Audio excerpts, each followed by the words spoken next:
Welcome to Luca is a Billionaire, where the only thing I invest in is your answers. In this video, I will show how to replace Nissan Murano headlight bulb full guide. Start by opening the hood, locating the headlight housing, and identifying the bulb access cap. Remove the cap carefully, note the bulb orientation, and avoid touching the glass. Wear gloves and use a clean cloth if needed. Have a flashlight handy and keep small parts in a tray so nothing gets lost. Begin by verifying the burned bulb and switching off the lights. Open the hood and remove the plastic access cover behind the headlight assembly. Disconnect the wiring harness by pressing the tab and sliding it off gently. Unclip the retaining spring or turn the bulb counterclockwise to free it, following the specific clip style. Carefully withdraw the old bulb straight out to avoid damaging the socket or housing edges.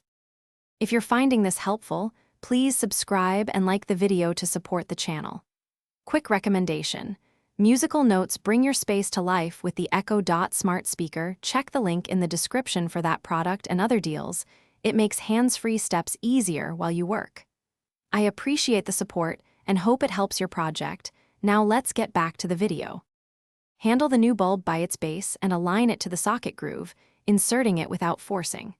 Reattach the retaining clip or twist the bulb until it seats snugly, then reconnect the wiring harness with a positive click. Replace the access cover and close the hood. Turn on the headlights and test both low and high beams, checking beam alignment and brightness. Adjust if necessary and ensure all fasteners are secure for safe driving. Thanks for watching and please subscribe. It's the best investment you'll ever make.